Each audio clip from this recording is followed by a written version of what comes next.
다 한 명 빼고 해주셔서 고맙고요. 한 분이 안 하셨더라고요. 전반적으로 잘 좋다고 응답을 해주셨어요. 체계적으로 분량이 적절했냐? 적절 73% 적절했다고 하는 것 같고, 매우 많은 17% 그렇다고 생각하시는 분들이 있고, 그다음에 난이도 적절하다가 62%, 어려움 25% 있고, 녹화본 활용도는 높다, 매우 높다 합쳐서 80% 된다. 만족한다, 보통 그렇다, 매우 그렇다 순으로 있고요. 코멘트 중에 잘 해서 양자 컴퓨터에 대해서 한번 알려주셨으면 좋겠습니다 라는 코멘트도 있고요. 10주차 내용이 조금 양이 많고 내용이 어렵다. 10주차가 언제죠? 지금 저번 주인가요? 네. 최근에 내용이 어렵죠? 네, 정상입니다. 공부를 열심히 하고 있다는 거죠. 최근에 제가 PT를 봤는데 괴로울 정도로 이 근육을 써야 운동이 된다고 하시더라고요. 그래서 역시 괴로움 없이 얻는 건 없구나 라는 생각을 하고 있습니다. 그리고 그 PT 할 때 이거 조금 관련된 얘기인데 한 번 하면 5만 원이거든요. 그러니까 4주 동안 10회 하고 40일 동안 10회하고 50만 원, 5만 원이니까 지금 5만 원짜리 지금 하고 있는데 내가 이거 여기서 뺑기 치면은 내 손해잖아요. 네, 트레이너 뭐 상관없잖아요. 여러분들이 수업비를 자비로 냈다면 약간 자세가 약간 정도가 달라질 수도 있어요. 저도 사실은 제 자비를 드린 적이 없습니다. 그런 생각을 잠깐 했습니다. 그렇다고 돈을 받는다는 얘기가 아니고 최근에 안 하던 운동을 하니까 이런저런 생각이 들더라고요. 다른 생각이 난이도는 적절하고 조금 어렵지만 적절한 것 같고 중간고사 전처럼 내용을 조금 반복해서 설명해주면 좋을 것 같다. 네, 맞아요. 그래서 중간고사 전에 계속 맨 처음 시험부터 맨 처음에 뭐 포톤부터 시작해서 계속 그 얘기를 했는데 혹시 좀 지겹지 않을까라는 생각을 했는데 뭐 역시 운동이나 이런 거 다 지겨운 활동을 해야 받게 되는 거잖아요. 지금까지 했었던 내용들을 조금 정리를 하고 중간고사 이후에 배웠었던 내용 정리를 하고 시작을 할 건데요. 제가 수업 처음 시작할 때 양자 컴퓨터에 대한 얘기를 잠깐 했었고 거기에 대해서도 좀 소개해 줄 수 있으면 좋겠다라고 제가 얘기한 적이 있을 거예요. 그래서 할 건데 아직은 못해요. 아직은 좀 수학 겉핥기밖에 못합니다. 그거는 그냥 유튜브 보시고요. 조금 더 수박을 쪼갤 수 있으려면은 조금 더 배워야 돼요. 앵귤러 모멘텀, 스핀에 대해서 배워야 되고요. 매트릭스 레프레젠테이션 배워야 돼요. 그거를 왜냐하면은 양자 컴퓨터가 0과 1을 0과 1 상태의 슈퍼포지션을 쓴다. 이런 거 들어보셨을 텐데 그 0과 1이 뭐냐? 두 가지잖아요. 0과 1, yes, no, 0V, 5V 하잖아요. 클래시컬 컴퓨터에서는 0V, 5V 하고 TTL이라고 하죠. 그거를 이제 기본 단위로 해서 이진수로 나가는데 양자 상태에서는 0과 1에 해당하는 상태가 뭘까? 하모니 포텐셜의 그라운드 스테이트와 퍼스트 익사이드 스테이트를 0과 1로 쓸 수 있겠죠. 아니면 원자 상태 1s 오비탈과 2s 오비탈을 0과 1로 쓸 수도 있는데 어쨌든 두 가지 상태를 쓰는 게 양자 컴퓨터입니다. 마치 0과 1만 쓰는 게 클래시컬 컴퓨터인 것처럼 두 가지 상태의 양자 상태가 중첩되어 있는 것을 기술을 하려면 가장 쉬운 물리적인 예가 스핀입니다. 전자의 스핀이고요. 아직 안 배웠습니다. 그 스핀을 양자역학적으로 기술을 하려면 스핀은 도는 거기 때문에 앵귤러 모멘텀에 대해서 배워야 돼요. 그래서 L 앵귤러 모멘텀을 배워야 되고요. 그리고 그게 양자 역학적으로 연산이 어떻게 되는지를 눈으로 직접 느낄 수 있으려면 그걸 행렬 형태로 써가지고 풀 수 있어야 되고요. 지금 조교 시간에 아마 하고 있나 할 건데요.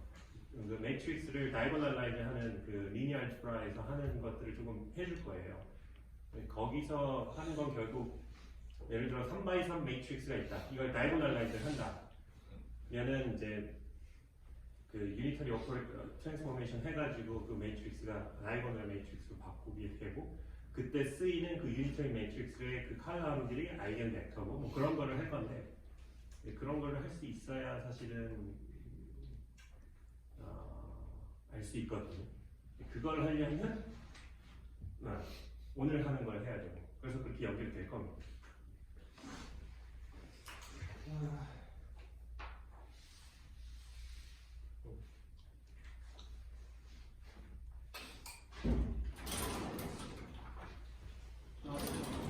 이제는 웨이브 펑션 그 패턴이 입자냐 웨이브냐 거기서부터 시작을 해서 웨이브 네이처와 입자의 네이처를 연결을 해서 양자 상태를 웨이브 펑션으로 기술하게 됐고 그 웨이브 펑션은 이런 이퀘이션을 따라야 되고 이게 오퍼레이터였죠.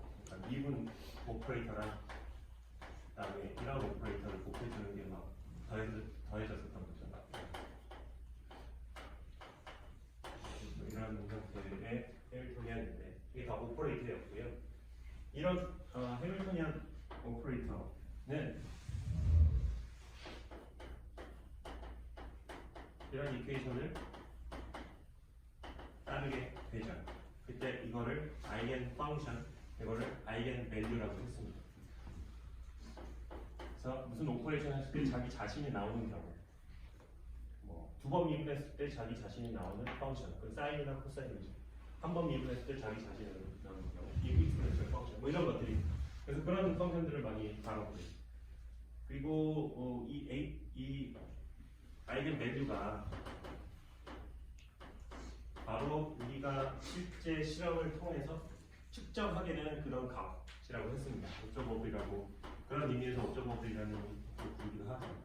그러니까 해밀턴이 H라는 오퍼레이터에 대한 옵저버블이고요. 이 옵저버블은 실험적으로 측정이 되는 값이기 때문에 양자역학적으로 의미 있는 해밀턴이안의 옵저버블들은 다 리얼이고요. 그런 리얼 아이겐 밸류를 가지는 오퍼레이터를 뭐라고 했죠?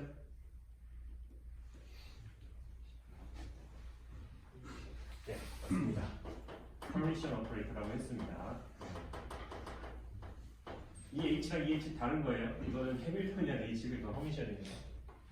그리고 이 아이겐 펑션들이 마치 어떤 arbitrary wave 펑션이 있을 때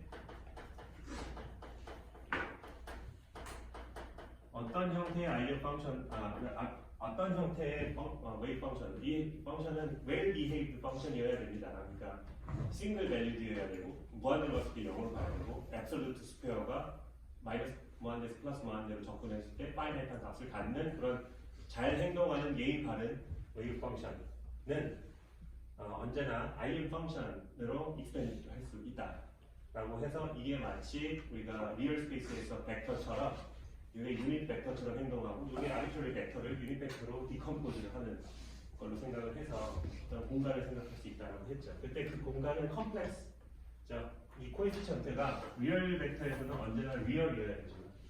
얘는 컴플렉스 넘버를 가질 수 있기 때문에 그런 컴플렉스 벡터 스페이스를 우리가 힐버트 스페이스라고 했습니다. 힐버트 스페이스 눈에 안 보여요. 왜냐하면 우리는 리얼 공간을 살고 있으니까. 네, 우리는 볼 수가 없습니다. 하지만 상상을 할 수 있습니다. 우리 인간은 참 대단한 것 같아요. 그리고 이런 리얼 아이겐 밸류를 갖는 이런 헤미션 오퍼레이터의 특징은 헤미션 컨주게이트를 했을 때 자기 자신이 된다. 좀 더 제너럴하게 이런 A를 우리가 헤미션 오퍼레이터라고 하고 또 이게 이제 자기 자신과 헤미션 컨주게이트가 같다는 뜻에서 셀프 컨주게이트, 셀프 어드조인트라고 표현하기도 하죠. 이런 경우 A expectation value가 real이라는 거를 증명을 했었습니다. 이 허미션 컨주게이션은 어떤 식으로 작용했었죠?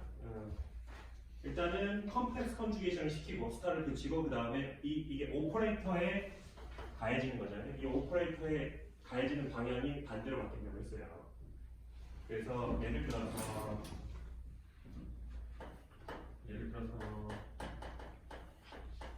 이런 거를 만족하는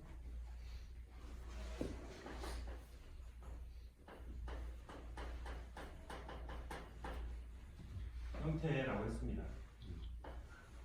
그러니까 얘는 이렇게 보는 거죠. 이런 오퍼레이터를 여기 취하고 그 펑션과 이 펑션에 내정을 한 겁니다. 얘는 얘를 여기에 취하고 이 펑션과 이 펑션을 내정을 한 겁니다. 그래서 스타가 붙고 그 다음에 Q가 오른쪽 펑션이 된 게 아니고 왼쪽 펑션이 된 거죠. 이게 좀 이렇게 하면 좀 더 나을 것 같아요. 그러니까 Q라는 오퍼레이터를 이제 사이에 하는 게 아니고 Q라는 오퍼레이터를 파이에 하고 그 결과를 사이에 내정을 합니다. 뭐 이런 뜻이었습니다. 이런 허미션 오퍼레이터는 뭐 이런 성질을 가지고 있다라는 것을 다 증명을 했습니다. 그리고 우리 커뮤니케이션 릴레이션은 이렇게 되는 걸 좀 표현을 하는 거였고요. AB와 이 A가 언제나 같지는 않죠.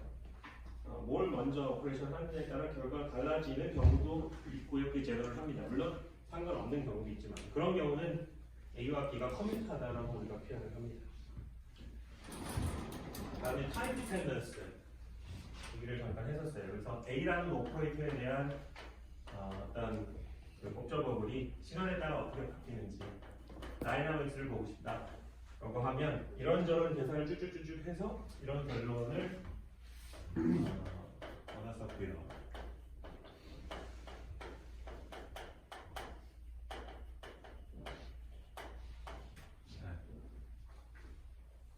그러니까 A 자체가 이거 오퍼레이터 자체가 시간에 따른 함수가 아니면 얘는 무시할 수 있는 거죠. 예를 들어서 뭐 이런 오퍼레이터가 있다. 이건 시간에 따른 함수는 아니죠. 이게 아니고 뭐 예를 들어서 이런 오퍼레이터 있을 수 있습니다.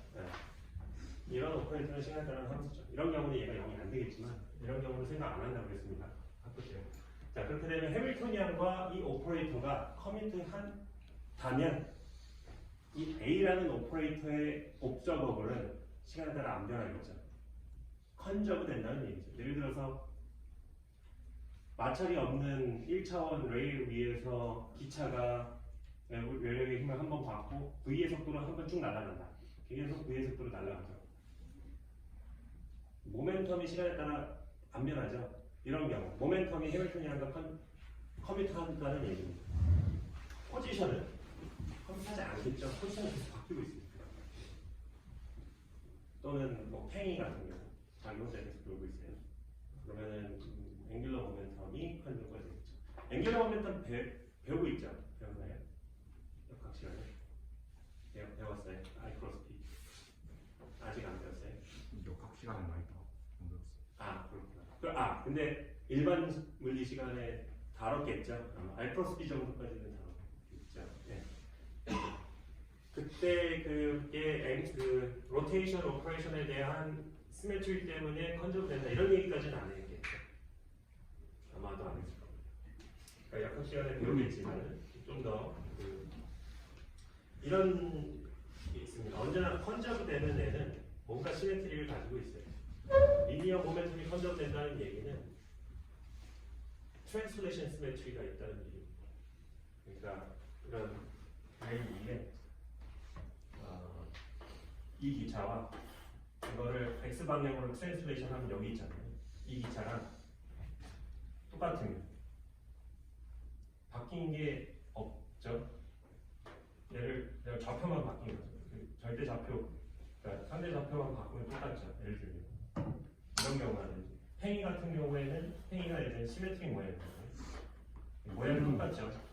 페인과 세타를 돌던, 투 세타를 돌던, 세타 프라임을 돌던 모양이 바뀌지가 않죠. 상황이 바뀌지가 않습니다. 이런 경우는 로테이셔널 시메트리가 있는 경우, 이럴 때는 앵귤러 모멘텀 시메트리고, 타임 트랜슬레이션 시메트리, 시간이 바뀌어도 해밀턴이안 안 바뀐다.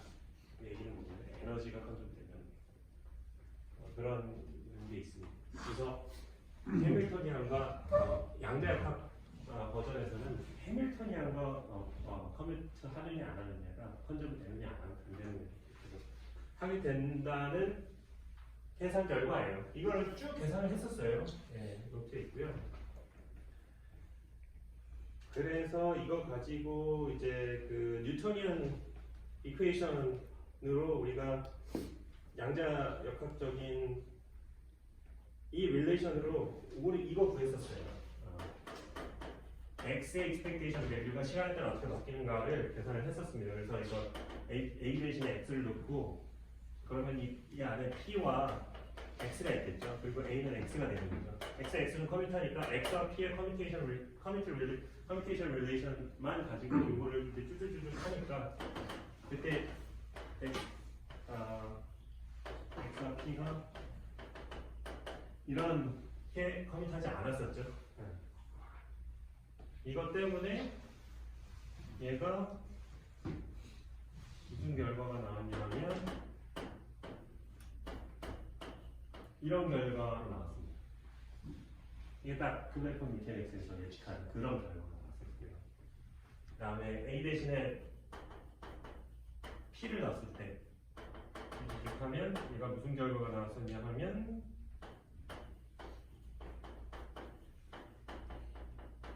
이런 결과가 나왔습니다. 이것도 클래시컬 미케닉스죠. 포텐셜 마이너스 그레디언트가 폴스이라는 거고 시간에 따른 모멘텀에 따른 다 바로 폴스다. 네, 그대로 나왔었습니다. 그래서 이 두 개의 이론이 이런 식으로 연결될 수 있다라는 얘기를 했었고요. 사실은 노트에 보면 조금 더 얘기가 있어요. 네, 그거는 자신 있는 친구들 보세요. 자, 이런 식으로 우리가 웨이브 펑션을 이퀘이션을 통해서 구하고 그거를 익스펙테이션 밸류를 계산해서 또는 타임 디펜던스를 계산해서 문제를 푸는 거는 이제 했습니다. 다 했고요. 이거 가지고 모든 문제를 풀 수 있어요. 어떠한 문제도 풀 수 물론 해밀턴이안의 시간 디펜던스가 없는 경우 네, 한정에서 속도가 빛의 속도보다 훨씬 느릴 경우 한정에서 풀 수 있어요. 여러 가지 생각을 통해서. 그 방식을 이제 드럼 로테이션을 통해서 다시 한번 써보는 걸 했죠. 조금 더 컨사이스하고, 근데 단순히 이게 드럼 로테이션을 씀으로써 손이 편해지는 것뿐만이 아니고, 예를 들어서 힐버트 스페이스 안에서의 그 유닛 벡터로 작용한다라든지 이런 개념들이 조금 더 쉽게 와닿게 됩니다. 자, 그래서 우리가 IN 스테이트를 뭐 예를 들어서 이런 식으로 쓸 수 있고, 뭐 이런 식으로 쓸 수 있고, 뭐 이런 식으로 쓸 수 있다고 해서 이게 IN 이걸 말하는 겁니다. 물론 이게 아이겐 펑션일 수도 있지만 아비트러리 웨이브 펑션일 수도 있어요. 네. 아비트러리 웨이브 펑션을 뭐 여러 가지 아비트러리 웨이브 펑션을 아이겐 펑션으로 익스펜션을 할 수 있겠죠. 네. 그래서 이거를 더 이상 펑션으로 부르지 않고 캣이라고 부른다고 했었죠. 이렇게 되는 거. 그다음에 이렇게 되는 걸 뭐라고 했었고, 왜냐하면 이너 프로덕트를 했을 때 뭐 A와 B 이너 프로덕트 했을 때 이렇게 브라켓이 형성이 되니까 이거 브라켓이라고 했습니다. 이게 무슨 의미냐 하면 A라는 웨이브 펑션과 B라는 웨이브 펑션의 이너 프로덕트 했다는 뜻입니다. 그거를 이렇게 간단하게 쓰는 거고요. 그래서 뭐 기본적인 성질 중에 여기에다가 컴플렉스 컨주게이트를 하면 어떻게 돼요? 여기다 컴플렉스 컨주게이트 하면은 이게 되죠. 그러면 이게 이거니까 이게 되죠. 그래서 컴플렉스 컨주게이트 하면 그냥 순서가 바뀌는 겁니다.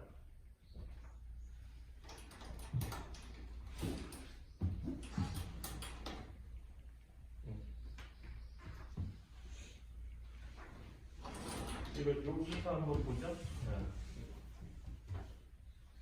어떤 arbitrary한 퀀텀 스테이트를 아이겐 캣 스테이트로 익스펜션을 할 수 있고요. 그렇게 되면 얘는 이거죠. 이걸 다시 보면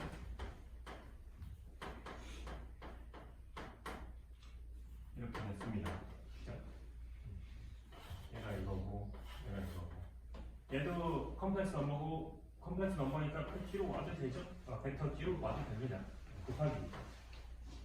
그래서 요게 아이덴티티 오퍼레이터가 되고요. 얘를 우리가 프로젝션 오퍼레이터로 정의를 했죠. 그래서 뭐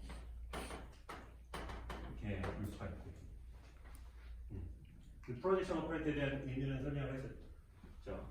그러니까 n 방향으로의 컴포넌트의 크기를 구해서 그거를 n 방향으로의 벡터에다 곱해준다 라는 얘기죠. 이런 벡터에다가 프로젝션 오퍼레이터 하면 이 프로젝션 오퍼레이터 의미가 여기서 확실하죠. 그래서 이 방향으로 그림자를 들이우면 이 A라는 벡터가 X 방향으로 프로젝션이 되겠죠. 이렇게. 그래서 이런 벡터가 프로젝션이 됩니다. Y 방향으로 프로젝션을 하면 이런 벡터가 되겠죠. 네. 그런 의미에서 이걸 프로젝션 오퍼레이터라고 하고, 그 다음에 이 프로젝션 오퍼레이터를 한번 취하면 원래 있던 웨이브 펑션이 아이겐 펑션 쪽으로 프로젝션이 되어버리죠. 그래서 다시 프로젝션 오퍼레이터 했을 때는 바뀌지가 않습니다. 그래서 마치 메저먼트의 그것과 되게 닮아 있고요. 그래서 메저먼트를 프로젝션 오퍼레이터로 해석을 해도 됩니다. 메저먼트라는 행위를 프로젝션 오퍼레이터를 가해주는 행위다라고 생각을 해줘도 된다는 뜻입니다. 그래서 메저먼트가 굉장히 밀접한 관련이 있는 오퍼레이터입니다. 이렇게.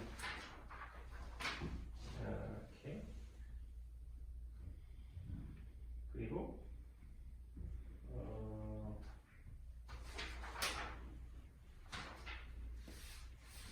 우리가 웨이브 펑션과 우리가 항상 풀던 이 사이 x라는 거, 이게 뭐였냐면 x 위치의 probability density, probability amplitude죠. probability density는 이거죠. 그래서 우리가 이거를 probability amplitude라고 부릅니다. 네. 그걸 absolute square 하면은 probability density가 되는 겁니다. 어쨌든 이 의미는 x 위치에 웨이브 펑션이 있는 정도를 말해주는 거죠. 네. 그래서 이 x라는 코디네이트를 사용했을 때 x라는 real space, x를 베이시스로 하는 상황에서 의 컴포넌트에 해당하는 거죠. 그래서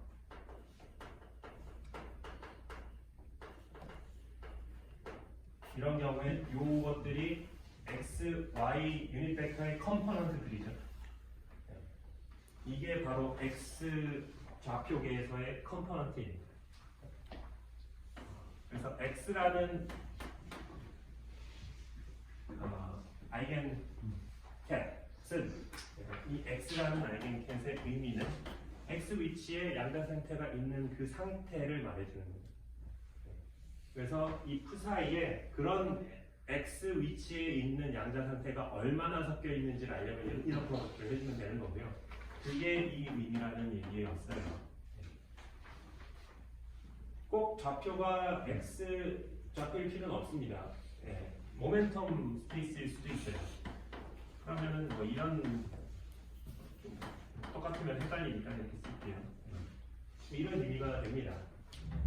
그리고 이 둘 사이에는 퓨리어 트랜스폼의 관계를 갖는다라는 것도 우리 수업 시간에 유도를 했었고요. 그게 바로 우리 초기에 했던 웨이브 패킷에서 하나의 모멘텀을 딱 웨이 디파인되어 있는 모멘텀을 가질 경우에는 플레인 웨이브의 웨이브 펑션을 갖는 거죠. 그럴 때는 플레인 웨이브는 e to the ik 얘 위치가 어딘지를 몰라요. 왜냐하면 모든 스페이스에 대해서 똑같은 이거 앱솔루트 스퀘어는 1이죠. 모든 스페이스에서 어느 위치에서나 있을 수 있는 그런 양자 상태입니다. 모멘텀이 잘 디파인이 되면 이제 x가 디파인이 안 되는 경우. 그리고 모든 종류의 모멘텀을 다 섞어버리면 어떤 한 상태에서 델타 펑션이 되는 리얼 스페이스에서 웨이브 펑션이 된다. 뭐 이런 식이 있었습니다. 그리고 이 프로젝션 오퍼레이터에서 요거 프로젝션 오퍼레이터에 대해서 그 해밀토니안 오퍼레이터를 어떠한 오퍼레이터를 아비터리안 오퍼레이터 언제나 해밀토니안 아니 그 프로젝션 오퍼레이터로 우리가 바꿔줄 수 있었습니다. 예를 들어서 해밀토니안 오퍼레이터에 대해서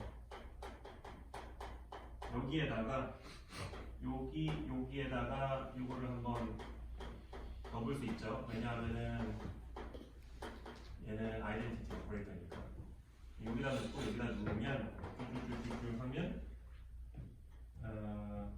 해보자. 얘네 sin n n h m m 하는데 얘는 뭐예요? 얘는 EM의 M이죠? M이 H의 아이겐 펫이니까 그러면은 얘는 EM의 N M이니까 얘는 그냥 EM의 델타 N M이니까 이걸 다 해주면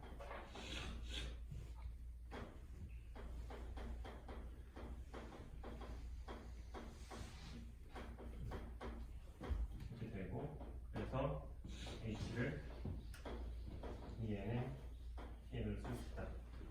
뭐 했습니다. 그러니까 그 사이에 H 해밀토니안 되는 expectation value는 여기서 이게 아니네. 요거를 H로 볼 수 있다고 했죠. 요거를 이렇게 쓸 수 있어요. 언제나. 이거는 단지 해밀토니안에 대해서 한 건데요. 해밀토니안이 그 A라는 오퍼레이터에 대해서도 그냥 이렇게 표현할 수 있습니다. n이라는 아이겐 캣에 대한 아이겐 밸류를 n이라고 하면 완전히 이렇게 쓸 수 있어요. 뭐 굳이 이렇게 뭐 이렇게 해서 얻은 결론이긴 하지만 이거 잘 살펴보면 모든 가능한 아웃컴에 대한 매저먼트를 다 합쳐놓은 겁니다. 그렇죠? 모든 가능한 observable의 아웃컴에 대한 걸 다 합쳐놨으니까 자기 자신이 되겠죠. 그런 의미. 이렇게 쓸 수가 있고요. 자, 이런 것들이 사실 익숙해져야 나중에 매트릭스 레프레젠테이션 할 때 편할 거예요. 이 얘기를 했고 우리 그 디아그테이션을 가지고 어떤 쉬운 문제를 하나 풀 수 있었죠. 하모니 모슐레이터였고요. 그 해밀토니안이 EM분의 P제곱에 2분의 M 오메가 X제곱 뭐 이렇게 됐었어요. 그래서 이거 뭐의 제곱 플러스 뭐의 제곱이니까 이렇게 표현해보면 참 좋겠다 해가지고 표현을 했었죠. 그래서 얘를 표현을 해봤는데 문제는 이게 고등학교 때는 이렇게 쓰면 맞죠. 근데 이 A랑 B가 상수가 아니고 오퍼레이터가 아니야. 여기에 이게 마이너스니까 이거를 해줘야 똑같죠. 그죠? 그러니까 A, B와 B, A가 같다면 얘는 삭제가 돼서 그냥 이게 성립이 되겠지만 일반적인 오퍼레이터에 대해서는 이게 0이 아니에요. 이걸 다시 쓰면 뭐예요? A, B의 커밋 릴레이션십이 0이 아니면 이걸 꼭 써줘야 되고요. 여기서 A와 B가 각각 P와 X죠. 그래서 이게 P와 X가 되기 때문에 여기서 어떤 H바에 해당하는 게 튀어나왔어요. 그래서 얘가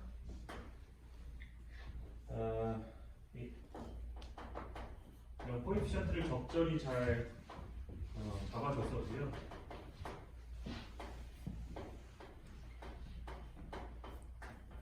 이런 식으로 잡아주면 이스타 오메가의 A제곱 A 플러스 2분의 1 이렇게 됐었습니다.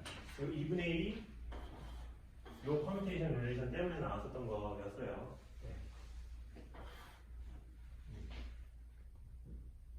그리고 이 A에 대한 커뮤니케이션 릴레이션십을 다 계산을 해봤었습니다.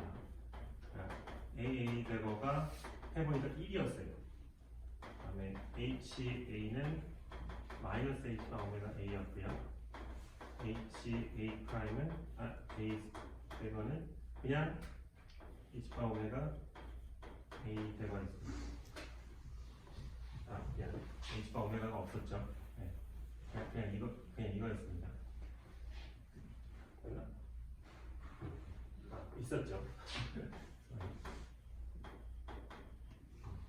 이 성질 때문에 A랑 A 제거가 lowering, raising operator로 행동을 한다고 했었어요.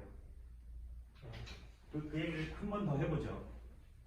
그러니까 여기까지는 그냥 straightforward 하죠. 뭐 복잡하긴 하지만 뭐 이렇게 하면 이렇게 어떻게 해서 external P랑 commutational relation 막 해가지고 하면 이렇게 돼요. 이렇게 되는데 만약에 우리가 E라는 에너지 아이겐켓이 있다고 봅시다. 이 E에다가 A를 취하면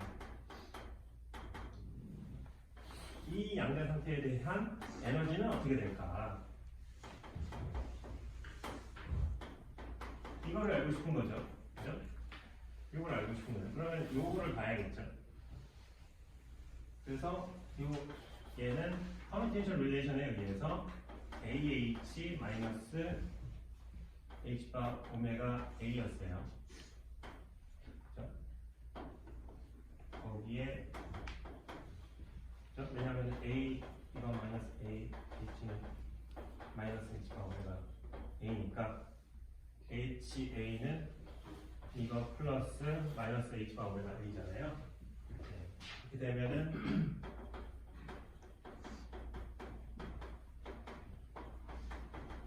이거니까 이건 뭐예요? 2의 2죠. 그러니까 얘는 2의 A2고 얘는 H바 오메가의 A이었어요. 그래서 2 마이너스 H바 오메가의 A이었습니다. 즉 A가 오퍼레이션이 한 번씩 가해지면 그 양자 상태는 원래 에너지보다 H바 오메가만큼 줄어드는 에너지를 가진다는 얘기고요. 마찬가지로 A 대거를 해주면 원래 가지고 있는 에너지보다 H바 오메가만큼 올라간 에너지를 갖는다는 그런 결론이 바로 이 커뮤니케이션 릴레이션 덕분에 쉽게 나옵니다. 그래서 에너지가 어떤 양자 상태가 있다면 이 양자 상태들은 전부 H바 오메가만큼의 간격을 가지고 이퀴디스턴트하게 떨어져 있습니다. 얘네들이 뭐 N 플러스 1, N 플러스 2 이렇게 있고요. 근데 에너지의 그라운드 스테이트가 존재할 거다라는 거죠. 에너지는 아무리 작아도 0보다는 커야 되니까, 같거나 커야 되니까. 그래서 그라운드 스테이트를 이렇게 정의를 하고요. 이 그라운드 상태는 여기다 로어링을 해버리면 이건 불가능해야 되잖아요. 그러니까 이런 이퀘이션으로 리미트가 됩니다. 그래서 이 이퀘이션을 이제 풀면 뭐 이런 경우, 즉 그라운드 스테이트에서의 웨이브 펑션이 어떻게 생겼는지 이런 것들 풀었었죠. 이거 상대 1차 미분 방정식을 통해서 풀었었어요. 그 결과는 뭐 마이너스 뭐 x제곱 뭐 이런 꼴이었어요. 앞뒤로 뭐가 붙었는데 익스프레션 마이너스 x제곱의 꼴이었습니다. 이거 그려보면 어떤 형태예요? 그려보진 않았었는데 x제곱 이게 뭐예요? 이런 형태죠. 이게 가우시안 아닌가? 아닌가요? 기억이 안 나요. 가우시안 펑션이 익스포넨셜 마이너스 x제곱 꼴 아니에요? 맞을 거예요. 그래서 그 앞에 코에피션트가 뭐가 붙냐에 따라서 이 프리스 아프 맥시멈이 결정되고 뭐 시그마 값이 나오고 뭐 그런 거 했었을 거예요. 그 수투에서도 했었을 거고요. 그러니까 웨이브 펑션이 이렇게 x 이퀄 제로에 로컬라이즈 돼 있죠. 이거 앱솔루트 스퀘어 하면은 뭐 똑같은 모양이겠죠. 앱솔루트 스퀘어 하면은 이 앞에 제곱하니까 2밖에 안 붙는 거잖아요. 여전히 가우시안 펑션입니다. x 이퀄 제로에 다 컨덴스가 돼 있고 그 미스는 뭐가 결정하냐면 이거 다 썼어야 되네.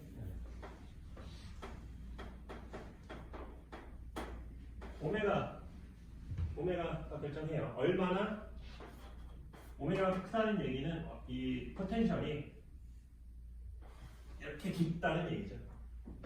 오메가가 작다는 얘기는 포텐셜이 이렇게 넓다는 얘기입니다. 왜냐하면 포텐셜이 2분의 m 오메가 x제곱이니까. 자, 또는 2분의 kx제곱. k가 오메가 관련이 있죠. 네. 네. 즉 스프링이 단단하면 뿅 하잖아요. 그러면은 하이 프리퀀시 있잖아요. 오메가 큰 거. 그 포텐셜로 치면은 조금만 당겨도 포텐셜 확 올라가는 거예요. 그래서 이렇게 샤프한 포텐셜에 대해서는 오메가가 크니까 오메가가 크다는 얘기는 뭐예요? 좁다는 얘기죠. 웨이브 펑션이 굉장히 샤프하게 x 이퀄 제로에 컨덴스 된다는 거거든요. 반대면은 넓게 퍼진다는 얘기죠. 근데 잘 이해가 되죠? 왜냐하면 이런 포텐셜 안에 파티클이 있다면 여기 어디 있겠죠? 이런 포텐셜 안에 있다면 여기 어디 있겠죠? 그러니까 웨이브 펑션이 굉장히 x 이퀄 제로에 로컬라이즈 돼 있을 거고 이렇게 샬로우한 포텐셜에 대해서는 이렇게 브로드한 웨이브 펑션으로 존재할 겁니다. 그러니까 이 웨이브 펑션은 그라운드 스테이트의 웨이브 펑션이고요. 여기서 퍼스트 익사이드 스테이트의 웨이브 펑션을 구하려면 어떻게 해야 된다? A 대거를 가해서 퍼스트 익사이드 스테이트 구하면 됩니다. A 대거가 뭐였어요? 대거하니까 뭐 비슷하니까 x 곱하고 x로 미분한 거, x 곱한 거 플러스 x 미분한 거 하면 됩니다. 여기다 x 곱하고 x 미분한 거 하면은 나오죠. 그거를 하면은 뭐 이런 모양이 될 겁니다. 이런 모양이 될 거고요. 이거를 이제 probability test 하면은 뭐 이런 모양이 되겠죠. 그러니까 first excited state의 파티클은 오히려 x 이퀄 제로에 없고요. 여기랑 여기 근처에 있을 겁니다. 뭐 그런 것들을 생각할 수 있어요. 이거 파티클 에어박스랑 되게 닮았죠? 이것도 그라운드 스테이트가 이거고 엑스 스테이트 이거고 세컨 익사이트 스테이트 이거 뭐 그랬잖아요. 왜냐하면 포텐셜이 닮았잖아요. 이거는 그냥 이런 포텐셜이고 여기는 이런 포텐셜이고 어쨌든 닮아 있잖아요. 그러니까 비슷합니다. 모양, 이 디테일한 모양이 여기서는 이게 사인 펑션이었고 여기서는 이게 사인 펑션과 닮았지만 가우시안 펑션인 것 뿐입니다.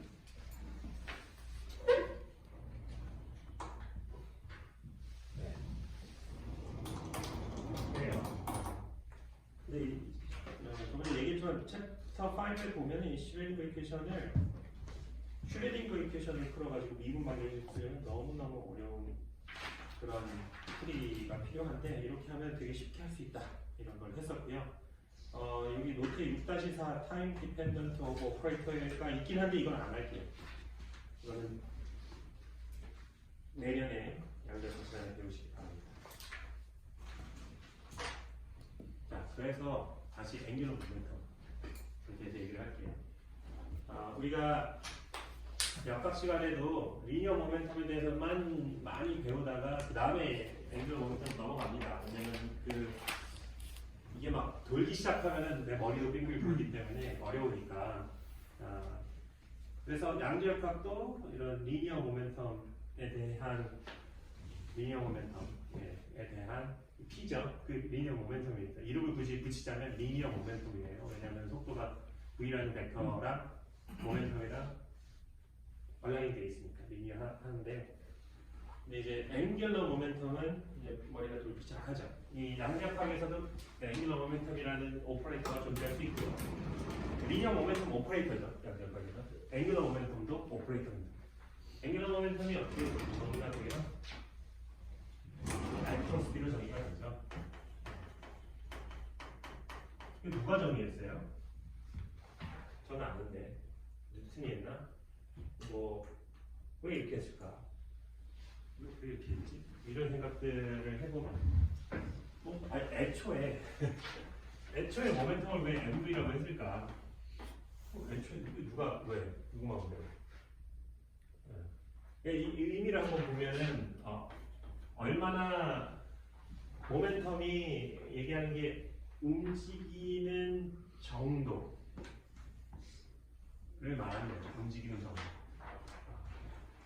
근데 같은 속도라면 질량이 크면 그 정도가 클 거고 같은 질량이라면 속도가 크면 그 정도가 클 테니까 이걸 곱으로 표현한 거죠. 앵귤러 모멘텀도 비슷한 거죠. 빙글빙글 도는데 같은 속도로 이렇게 도는 거랑 같은 속도로 이렇게 도는 거랑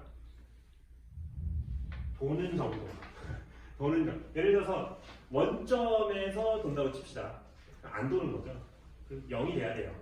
멀어지면 같은 속도라면 앵귤러 도는 정도가 커져야 되니까 R에서 비례해야 되고 모멘텀에도 비례해야 되죠. 근데 그 R 벡터와 P 벡터의 크로스 프로덕트를 표현을 하죠. 왜냐하면은 빙글빙글 돌 때 이 R 벡터와 P 벡터가 수직하니까요. 네. 그래서 이렇게 정의를 합니다.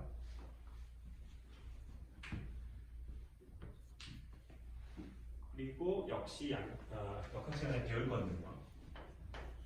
어떤 시스템이 물론 2차원, 적어도 2차원, 3차원을 생각해 봅시다. 3차원에서 태양이 있고 지구가 있고요. 나머지 행성들은 없습니다. 그 상황에서 지구가 태양을 중심으로 돕니다. 그럼 원심력과 만유인력이 평형이 이루어지는 거리와 속도에서 얘가 빙글빙글 돌겠죠. 그때 얘가 한 바퀴 이렇게 한 빙글빙글 돌면서 만들어내는 그 면이 있잖아요. 네, 이걸 뭐라고 표현해야 되지? 얘가 빙글빙글 이 칠판 위에서 빙글빙글 돌면 이 칠판이라는 면, 이 면을 안 벗어나죠. 아무리 3차원에 있어도 우주가 3차원이지만 태양을 중심으로 도는 지구는 그 면을 안 벗어나요. 사실은 살짝 벗어나요. 다른 행성 때문에. 근데 이제 다른 행성이 없으면 벗어나지 않고 벗어날 수가 없어요. 왜? 벗어날 수가 없죠. 이게 서로 여기서 존재하는 힘은 이 축 위에서만 있으니까. 네. 이 축을 벗어나는 힘이 있어야 얘가 위로 올라가든 내려가든 할 텐데 벗어날 수가 없어요. 네. 그거를 이제 조금 유식하게 이 포텐셜이 센트럴하면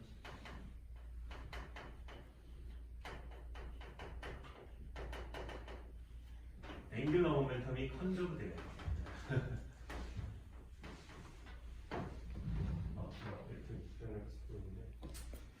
여기 역학 시간에도 더 자세하게 느낌 오죠? 네. 센트럴하다는 게 뭐냐면 포텐셜이 거리에만 디펜드하죠.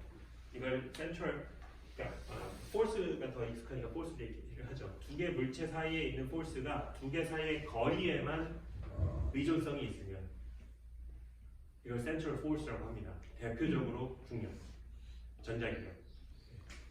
그런 포스들이 만들어낸 포텐셜 센트럴 포스라고, 센트럴 포텐셜이라고 하고요. 그래서 이 포텐셜이 아래에만 디펜드할 수 있습니다. 이게 3차원이면 사실 코디네이트가 알세타 파이가 돼야 되죠.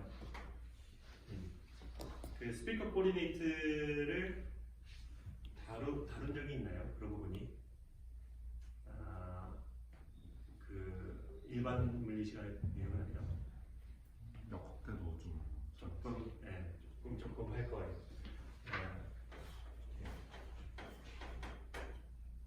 이런 3차원의 XYG 카르테시안 코디네이트를 생각할 수도 있지만 원점으로부터의 거리 R, 그 거리 여기 R이 있을 때 얘를 수직으로 내렸을 때 XY 평면 상황에서 이 X축과의 각도 이거 파이죠. 그리고 Z축과 이 각도 사이 세타. 이쪽 무슨 그림인지 알겠죠? 네. 이 코디네이트, 이걸 XYG라고 표현할 수도 있지만 이거를 R 세타 파이라는 spherical coordinate로 생각할 수 있습니다. 물론 cylindrical coordinate라고 R 세타 Z로 표현할 수도 있죠. 그거는 여러분들이 원하는 대로 적용되고요. 문제가 어떤 좌표를 잡았을 때 편하게 풀 수 있는지에 따라서 여러분들이 마음대로 정하면 됩니다. 그때 이 R 3차원인데 사실은 제너럴하면 R 세타 파이의 디펜던스를 가져야 되지만 세타 파이 디펜던스가 없을 경우 세타 디펜던스 있다는 게 뭐예요? 여기랑 힘이 다른 얘기죠. 이걸 2차원이라고 했을 때 R 세타의 코디네이트죠. 예. 만유인력은 거리에만 지정하잖아요. 전자기력도 거리에만 지정하고 대부분 여러 여러분들이 아는 폴스는 거리에만 의존을 합니다. 예를 들어서 핵력이라든지 뉴클리어 폴스 같은 경우 이런 경우가 대표적으로 난센트럴 폴스고요. 그런 폴스는 이제 아마 나올 거예요. 그래서 이런 센트럴 폴스가 있는 경우는 앵글러 모멘텀이 이 면 자체가 어떤 면이 디파인이 되는 거죠. 이 면을 이제 탈출을 할 수가 없습니다. 그래서 L이라는 게 이렇게 되면은 이 방향이죠. R 세트하면 이렇게 돼. R P면은 이렇게 되니까 나오는 방향. 그래서 이런 L이라는 벡터를 가지고 이 L 벡터가 컨저브가 되고 SQ도 당연히 컨저브가 되고.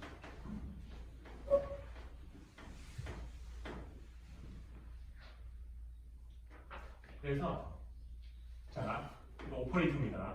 자 오퍼레이터. 오케이. 오퍼레이터예요. R이라는 벡터의 형태의 오퍼레이터입니다. 이게 무슨 얘기냐면 X라는 오퍼레이터가 X, Y라는 오퍼레이터가 Y 방향으로 있고요. Z라는 오퍼레이터가 Z 방향으로 있는 겁니다. 일자 잘 생각해보세요. X와 P 얘기할 때는 보면 그 위치가 뭐 어떤 값, P가 어떤 값이었던 거를 그걸 오퍼레이터로 우리가 생각해 보자는 거였어요. 스칼라를 오퍼레이터로 생각하는 경우였습니다. 이제 한 단계 더 나가서 벡터도 우리 오퍼레이터로 보자라는 얘기는 이런 오퍼레이터들로 구성된 벡터를 생각해야 돼요. P도 px 오퍼레이터, py 오퍼레이터, pz 오퍼레이터 이런 거 생각하면 되는데 그래서 근데 어차피가 아니고 이거 하면 조금 이제 크로스 프로덕트 해야 되니까 이렇게 해야 되죠. x, y, z, x, y, z R에 대해서 p에 대해서 px, py, pg 하고 여기에 대해서 이렇게 여기에 대해서 이렇게 여기에 대해서 이렇게 하는 거 있잖아요. 그거 이제 하면 되는데 그래서 lx 이렇게 뭐예요? y pz 마이너스 z py z px 마이너스 x pz x py 마이너스 y pz 하면 아까 뭐 여기서 하던 그런 것들이죠. x p 막 곱하고 하는 거 그런 것들입니다. 그래서 LX, LY, LG라는 게 X, Y, Z 방향으로의 앵글러 모멘텀을 나타내는 베리어블이었는데 양자역에서 이걸 오퍼레이터의 개념으로 쓰는 거예요. 이 오퍼레이터는 뭐 하는 거예요? Z로 미분 한번 하고 거기에 Y를 곱하는 것과 예를 들어서 Y로 미분하고 Z를 곱한 거를 빼준 거예요. 그런 오퍼레이터입니다. 이거 상상이 안 가는데 여러분들 걱정 안 해도 돼요. 이거 안 풀 거니까.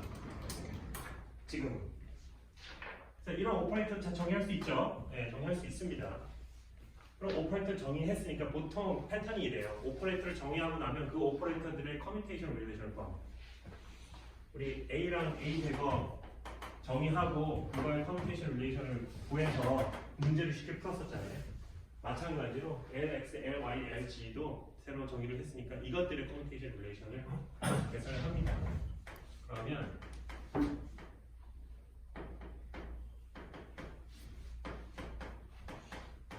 이렇게 돼요. 이거. 그 과정은 노트 있습니다. 패턴이 있어요. 이게 LY, LZ는 뭐겠어요? LX가 되고요. LZ, LX는 뭘까요? LY가 됩니다. 사이클릭해요. X, Y, G 그렇죠? X, Y 하면 G Y, G 하면 X Z, X 하면 다음 Y 이렇게 됩니다. 한 방향으로 돕니다. X, Y, G, Y, G, X, Z, X, Y 이런 관계를 가져요.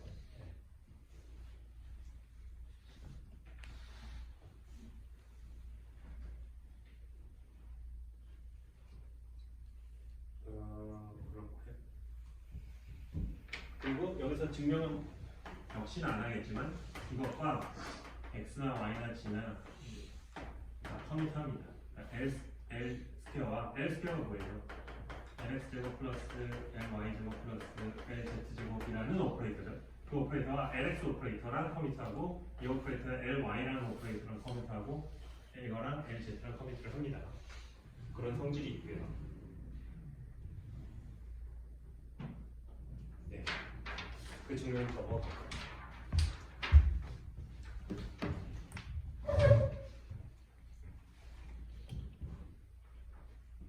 그래서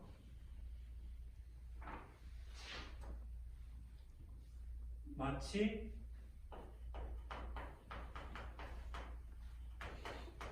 이런 4개의 오퍼레이터를 우리가 생각해 볼 수가 있습니다. 네. 이 오퍼레이터들이 얘랑 커밋하고 얘랑 커밋하고 얘랑 커밋하잖아요.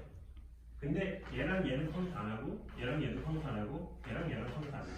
마치 이제 부모가 있고 자식이 3명이 있는데 지네들끼리 싸워. 근데 부모랑 자식 간은 커밋해요. 관계가 좋습니다. 뭐 이런 느낌이에요. 오케이.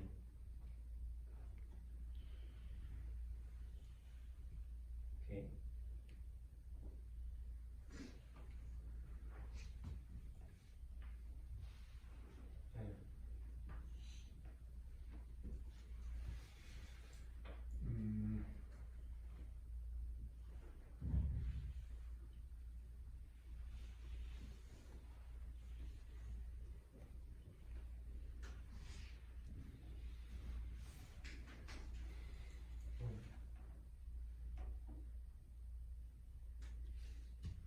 그래서 이제 좀 고민이 되는데 그냥 그렇다라는 식으로 설명을 할 수밖에 없을 것 같아요. 증명을 할 수가 없으니까 그냥 그렇다라는 식으로 설명할 수밖에 없을 것 같은데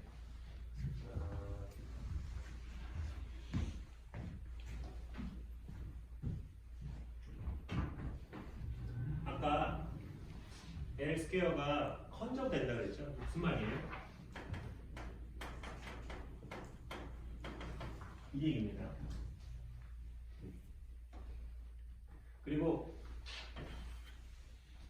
L 벡터가 컨저브 된다고 했죠. 네.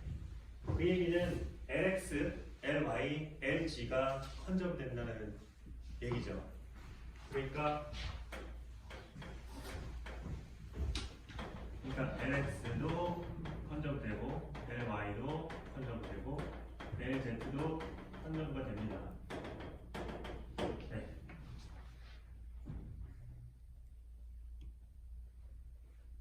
근데 LX랑 LY는 커밋하지 않죠. 그러니까 H랑 LX는 커밋하고 H랑 LY도 커밋하는데 LX랑 LY는 컨저브 안 친해요. 네. 이렇게 친하고 이렇게 친하고 이렇게 친한데 이렇게 안 친하고 이렇게 안 친하고 이렇게 안 친해요. 이렇게 친한데 이렇게 친하고 이렇게 친하고 이렇게 친하고 뭐 이런 상황입니다. 그래서 이 해밀토니안에 대해서 뭐가 컨저브 되는지를 쓰려면 LX, LY, LG가 모두 컨저브 된다라고 표현을 하면 안 돼요. 왜냐하면 LX랑 LY는 커밋하지 않고 LY랑 LG는 커밋하지 않고 LX랑 LG가 커밋하지 않기 때문에. 그래서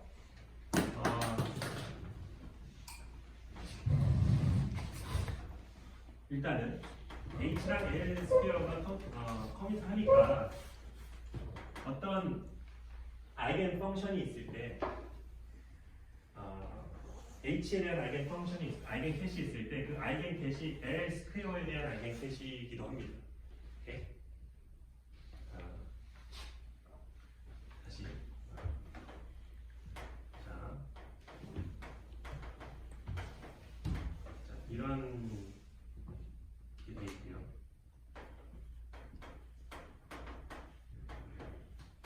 이렇게 봅시다.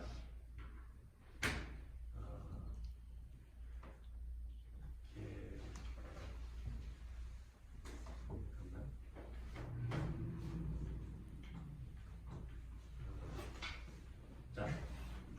A와 B라는 오퍼레이터의 아이겐캡과 아이겐밸류가 있습니다. 각각 여기다가 B라는 오퍼레이션을 한번 해볼까요? 여기는 A라는 오퍼레이션을 해보고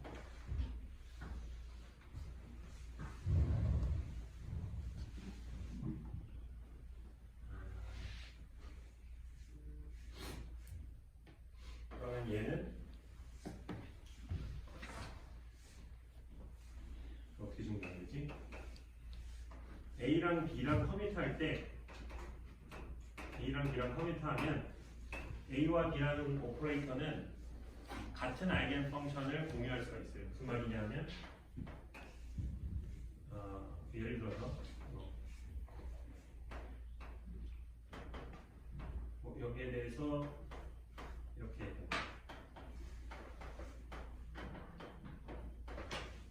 자, 이 얘기는 뭐냐면 A에 대한 오퍼레이터가 그러니까 감마라는 아이겐 캣이 A에 대한 아이겐 캣이기도 하면서 B에 대한 아이겐 캣인 경우죠. 네. 어떨 때 이럴 수 있느냐 하면 예를 들어서 여기다가 B를 한번 해보죠. 그러면 이것 때문에 이렇게 되죠. 그리고 여기다가 A를 한번 해보죠. 그러면 이거잖아요. 이것도 이겁니다. 그러니까 이거랑 두 개가 같아요. 그 얘기는 A와 B가 커뮤트하다는 거죠. 네? A와 B가 커뮤트하다는 의미에 대해서 좀 고찰을 해봅시다. 처음에 A와 B가 커뮤트하다는 얘기는 B를 오퍼레이션하고 A를 오퍼레이션하나, A를 오퍼레이션하고 B를 오퍼레이션하나 상관없다 라고 했잖아요. A를 오퍼레이션하고 B를 오퍼레이션할 경우 A를 오퍼레이션하고 B를 오퍼레이션할 때 이 대상되는 얘가 A와 B의 동시에 아이겐밸류라면 동시에 이런 경우라면 이 경우가 되고 이렇게 되면 B의 감마가 B에 대한 아이겐캐시기도 하니까 이렇게 돼서 이렇게 됩니다. 그래서 이 둘이 같아요. 그래서 A와 B가 커뮤트하다는 결론이 나옵니다. 그래서 A와 B가 커뮤트하다는 의미는 A 오퍼레이터와 B 오퍼레이터가 같은 아이겐 캣을 공유한다는 뜻입니다. 같은 아이겐 캣을 공유한다는 뜻이에요. 아이겐 밸류가 같을 이유는 없습니다. 아이겐 밸류는 달라도 돼요. 단지 아이겐 캣이 공유가 된다라는 뜻이에요. 그래서 이 H랑 L 스퀘어가 커뮤트하다는 얘기는 우리 보통 문제를 풀면 H에 대해서 먼저 풀죠. 에너지 아이겐 스테이트를 먼저 풉니다. 그 에너지 아이겐 스테이트가 언제나 L 스퀘어의 아이겐 캣이라는 얘기입니다. 근데 아까도 얘기했지만 아이겐 밸류는 다를 수 있습니다. 아이겐 밸류는 다를 수 있어요. 그래서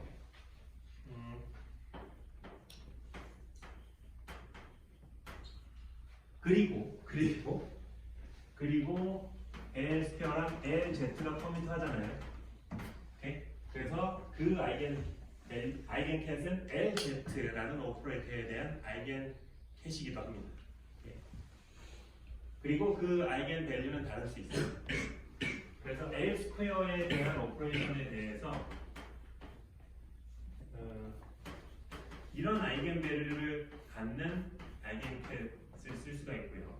그다음에 LZ에 대한 오퍼레이터에 대해서 이런 아이겐 캣을 갖는 이런 식 아이겐 밸류를 갖는 아이겐 캣을 쓸 수가 있습니다. 자,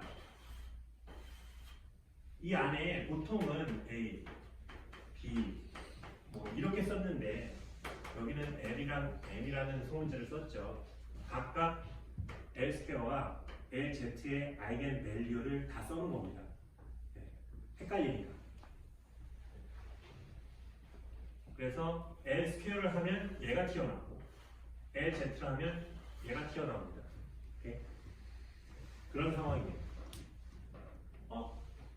그럼 X를 하면요? 안타깝지만 이렇게 잡으면 이 LM이라는 양자 상태는 X x와 y에 대해서는 아이겐캐시 아닙니다. 왜? 이래서 z랑 x, z랑 y는 커밋하지 않기 때문에 z에 대해서 그 아이겐캐스를 잡았잖아요. x와 y에 대해서는 아이겐캐시 아닙니다. 네. 그래서 x, y, z 중에 하나만 생각할 거예요. z만 생각할 겁니다. 왜? x, y, z 중에 하나를 선택하라 그러면 물리학자들은 z를 선택합니다. 그냥 그러기로 했어요. 네, 그냥 Z를 좋아해요. 왜냐면 보통 뭐 팽이가 돌 때 Z 방향을 중심으로 돌잖아요. 엄밀하게는 도는 방향을 Z로 잡는 거죠. 그래서 그런 연유로 이런 그 로테이션 오퍼레이터, 그 앵귤러 모멘텀 오퍼레이터에 대한 아이겐캐스는 이렇게 잡히는데요. 네. 뭐 왜 이게 아니고 이거냐? 이런 아이겐 밸류가 나오도록 아이겐캐스를 잡는 겁니다. 이것도 우리 마음이에요. 이렇게 잡아야 나중에 계산이 편해요. 근데 그 이유입니다. 네. 왜 그런지는 양력학 시간에 배우세요. 그냥 이건 받아들이세요. 네. 뭐 이해가 안 되는 건 없죠. 왜는 이해가 안 되겠지만 그냥 그런 겁니다. 어떤 앵귤러 모멘텀에 대한 아이겐 캡 그리고 그에 대한 아이겐 밸류를 이렇게 잡아요. 그냥. 그리고 LZ와 LX, LZ와 LY는 커밋하지 않으니까 이런 아이겐 캡들은 LX와 LY에 대해서는 알겠죠. 그리고 LZ, 그러니까 L 스퀘어 이거는 뭐예요? 앵귤러 모멘텀의 어떤 absolute value에 해당하는 거죠. 어떤 벡터가 있으면 그 벡터의 크기에 정확히 말하면 크기 제곱이죠. LZ는 어떤 벡터의 Z 방향으로의 성분을 말해주는 거죠. 그래서 이 L은 얼마나 모멘텀이 큰지를 말해주는 거고요. 스몰 m은 그 모멘텀의 Z축 성분이 얼마나 큰지. 그래서 LZ가 크면 클수록 스핀, 앵귤러 모멘텀의 축이 Z축을 향하는 뭐 그런 상황인 거죠. 그런 겁니다.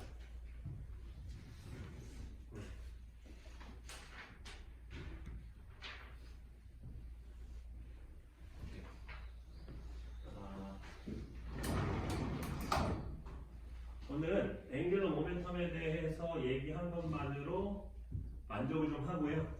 다음 시간에 다시 앵귤러 모멘텀에 대해서 좀 얘기를 하고 그걸로 결국 뭘 하려는 건지로 빨리 한번 넘어가 보죠. 자, 앵귤러 모멘텀은 더 어렵습니다. 그래서 더 어렵다는 얘기는 수식적으로 손이 아파요.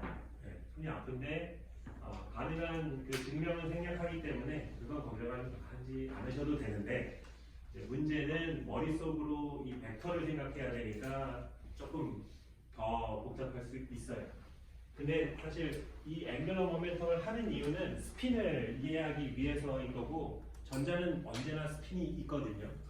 그러니까 전자가 됐든 아니면 다른 입자가 됐든 스핀이 있는 입자들에 대해서 양자역학적으로 해석을 하려면 앵귤러 모멘텀 오퍼레이터에 대해서 어느 정도 쓸 수 있어야 돼요. 아직 느끼지 못하더라도 이걸 그냥 갖다 쓸 수는 있어야 되고요. 그래야 사실은 양자역학적으로만 설명할 수 있는 현상에 대해서 설명할 수 있기 시작합니다.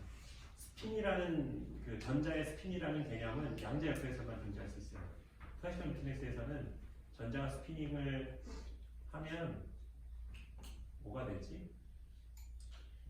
아무것도 안 되죠. 왜냐하면 전자는 포인트 라이크 파티클이잖아요. 포인트 라이크 파티클이 회전한다고 무슨 일이 일어나지 않죠. 왜냐하면 R이 0이니까. 그래서 클래시컬 미케닉스 하게는 저 앵귤러 모멘텀을 알파 스피라고 정의하는 순간 전자가 자체적으로 스핀할 때는 아무 전자의 스핀을 생각 안 해도 됩니다. 나는 양자학적으로는 그 실험적으로 전자의 스핀을 생각해야만 설명할 수 있는 스턴 갤럭시럼, 유명한 스턴 갤럭시럼을 설명할 수가 있어요. 그래서 전자는 양자역학적인 스핀을 갖고요. 저번에 말했던 그 디락 로테이션을 개발한 그 폴 디락이 relativistic physics와 퀀텀 피직스를 섞어서 만들어낸 그 relativistic quantum physics 있잖아요. 이걸 디락 이퀘이션이라고 하는데 그 이퀘이션을 풀면 저 스핀이라는 존재가 있어야만 하는 그런 이퀘이션이 나오게 됩니다. 뭐 그렇게 더 깊은 연관성이 있긴 한데 그래서 이 앵귤러 모멘텀이 굉장히 중요한데 문제는 양자역학도 익숙하지가 않은데 그거의 앵귤러 모멘텀의 양자역학적인 현상을 설명하려니까 매우 머리가 복잡할 것 같다. 정상이고 그 전 상황을 감안해서 다음 시간에 한번 해보죠. 네. 아직 어떻게 해야 될지는 잘 모르겠는데 잘 한번 해봅시다. 수고했습니다. 네.